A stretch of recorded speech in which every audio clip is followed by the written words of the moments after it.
Sabarimala സ്വർണ്ണക്കൊള്ളയിലെ SIT അന്വേഷണ പുരോഗതി report ഇന്ന് ഹൈക്കോടതിയിൽ സമർപ്പിക്കും. SP ശശിധരൻ നേരിട്ട് ഹാജരായാണ് റിപ്പോർട്ട് നൽകുക. കടകംപള്ളി സുരേന്ദ്രനെയും PS പ്രശാന്തിനെയും ചോദ്യം ചെയ്തതിന്റെ വിവരങ്ങളും കൈമാറും. 2 ആഴ്ച കൂടിയാണ് അന്വേഷണം പൂർത്തിയാക്കാനുള്ള സമയപരിധി.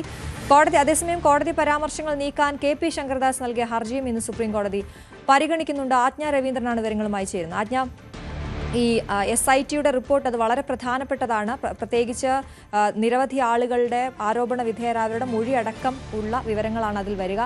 എന്തൊക്കെയാണ് വിശദാംശം?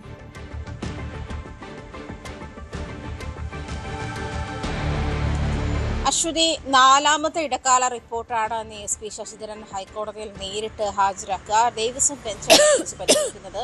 അതുപോലെ തന്നെ ഈ അശ്വതി സൂചിപ്പിച്ചതുപോലെ തന്നെ ചോദ്യം ചെയ്തതും അറസ്റ്റ് ചെയ്തതുമായിട്ടുള്ള വിശദാംശങ്ങൾ, അതുപോലെ പ്രധാനമായിട്ടും smart creation CEO Pankaj Bhandari, അതുപോലെ ഗോവർദ്ധൻ, അതുപോലെ നേരത്തെ ദേവസ്വം അംഗമായിരുന്ന വിജയകുമാർ തുടങ്ങിയവരുടെ അറസ്റ്റുമായി ബന്ധപ്പെട്ടുള്ള വിശദാംശങ്ങളും ഇന്ന് SIT കോടതിയിൽ ബോധ്യപ്പെടുത്തുന്ന സാഹചര്യമുണ്ട്. ജനുവരി 17 വരെയാണ് കോടതി അന്വേഷണ സംഘത്തിന് അനുവദിച്ചിരിക്കുന്ന സമയം. പ്രധാനമായും സ്വർണ്ണപ്പാളിയുമായി ബന്ധപ്പെട്ടതിന്റെ ശാസ്ത്രീയ പരിശോധനാ ഫലങ്ങളും കോടതിയിൽ ഇന്ന് വിശദമായി SIT അറിയിക്കുമെന്നാണ്, റിപ്പോർട്ട് നൽകുമെന്നാണ് അറിയാൻ കഴിയുന്നത്. അതേസമയം ഡിസംബർ 3 കേസ് വീണ്ടും പരിഗണിക്കുമ്പോൾ CPM നേതാവ് പത്മകുമാറിനെ അറസ്റ്റ് ചെയ്തതുമായി ബന്ധപ്പെട്ട് ഉണ്ടായ മെല്ലെപ്പൊക്ക് നയത്തെ കോടതി നിശിതമായി വിമർശിച്ചിരുന്ന സാഹചര്യമുണ്ടായത്. വൻതോക്കുകളെ ചോദ്യം ചെയ്യാത്തതും അതിലേക്ക് അന്വേഷണം എത്താത്തതും എന്താണ് എന്നുള്ള കോടതിയുടെ ചോദ്യത്തിനും വിശദമായ മറുപടി ഇന്ന് കോടതിയിൽ SIT നൽകുമെന്നാണ് നൽകുന്നത്. പക്ഷേ സമയം നീട്ടി ചോദിക്കാനുള്ള സാധ്യതയുണ്ട് എന്നാണ് മനസ്സിലാക്കാൻ കഴിയുന്നത്. എന്നിരുന്നാലും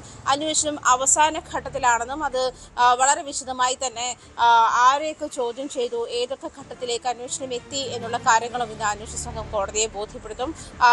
ചെന്നൈയിലെ വ്യാപാരി D മണിയെ ചോദ്യം ചെയ്തതുമായ കൂടുതൽ വിവരങ്ങൾ ഇന്ന് SIT റിപ്പോർട്ടിൽ സമർപ്പിക്കുമെന്നാണ് അറിയാൻ കഴിയുന്നത്.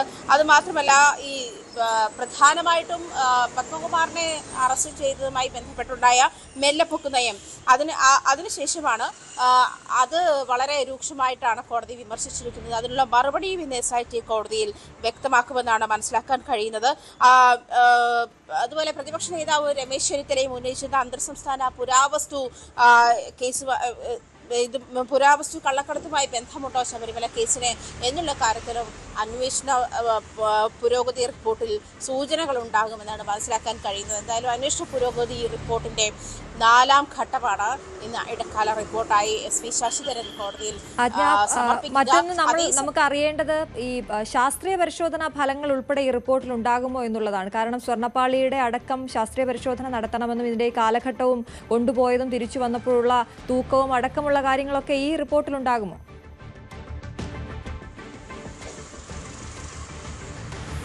അത് ഞാൻ സൂചിപ്പിച്ചിരുന്നു അശ്വതി. ശാസ്ത്രീയ പരിശോധനാ റിപ്പോർട്ട് ഉൾപ്പെടെയാണ് ഇന്ന് SIT കോടതിയിൽ ബോധ്യപ്പെടുത്തുക. അന്വേഷണ പുരോഗതി റിപ്പോർട്ടിന്റെ ഭാഗമായി അതായത് സ്വർണ്ണപ്പാളിയുമായി ബന്ധപ്പെട്ട ശാസ്ത്രീയ പരിശോധനാ റിപ്പോർട്ടും സമർപ്പിക്കുമെന്നാണ് അറിയാൻ കഴിയുന്നത്.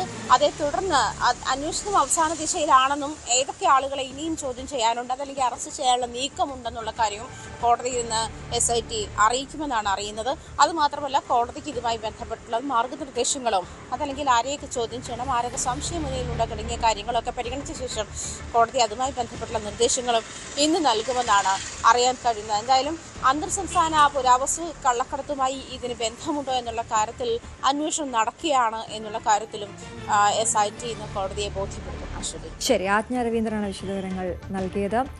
മറ്റു വാർത്തയിലേക്ക്. നിയമസഭാ തെരഞ്ഞെടുപ്പ് കർമ്മ പദ്ധതിയുമായി കോൺഗ്രസിന്റെ മിഷൻ 2026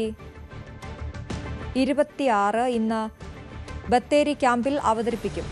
നിയമസഭാ തെരഞ്ഞെടുപ്പിനുള്ള സ്ഥാനാർത്ഥി നിർണയം ഫെബ്രുവരി ആദ്യ ആഴ്ചയ്ക്കുള്ളിൽ പൂർത്തിയാക്കും. സർക്കാരിനെതിരായ സമരപരിപാടികളും ക്യാമ്പിൽ തീരുമാനിക്കും. ജയരാജ് ബത്തേരി വിവരങ്ങളുമായി ചേരുന്നു. Jayaraj, good morning. എന്തായാലും വളരെ വേഗത്തിൽ മുന്നോട്ട് പോവുക നിയമസഭാ തെരഞ്ഞെടുപ്പുമായി ബന്ധപ്പെട്ട പ്രവർത്തനങ്ങളുമായി, അത് തന്നെയല്ലേ കോൺഗ്രസ് പദ്ധതി ഇട്ടിരിക്കുന്നത്? Good morning Aswathi. വയനാട്ടിലെ സുൽത്താൻ ബത്തേരിയിൽ ഇന്നലെ ആരംഭിച്ച KPCC നേതൃ ക്യാമ്പ് ലക്ഷ്യ 2026 വരാനിരിക്കുന്ന നിയമസഭാ തെരഞ്ഞെടുപ്പിൽ UDFന് 100 സീറ്റുകൾ ഉറപ്പാക്കുക എന്ന കൃത്യമായ ലക്ഷ്യത്തോടെയുള്ള കർമ്മ പദ്ധതികളാണ് ഇപ്പോൾ ആവിഷ്കരിച്ചിരിക്കുന്നത്. ഇന്നലെ നടന്ന ആദ്യ ദിന ചർച്ചകളിൽ വരാനിരിക്കുന്ന തെരഞ്ഞെടുപ്പിനെ സജ്ജമാക്കാൻ ഫെബ്രുവരി മാസത്തിൽ കേരള യാത്ര സംഘടിപ്പിക്കാൻ ഏതാണ്ട് തീരുമാനമായി. ഈ യാത്രയുടെ പകുതി ഘട്ടം പിന്നിടുമ്പോഴേക്കും സ്ഥാനാർത്ഥി നിർണയം പൂർത്തിയാക്കി 2 ഘട്ടങ്ങളിലായി പേരുകൾ പ്രഖ്യാപിക്കാനാണ് ഇപ്പോൾ പാർട്ടി ലക്ഷ്യമിടുന്നത്. ഇതിൽ വിജയസാധ്യത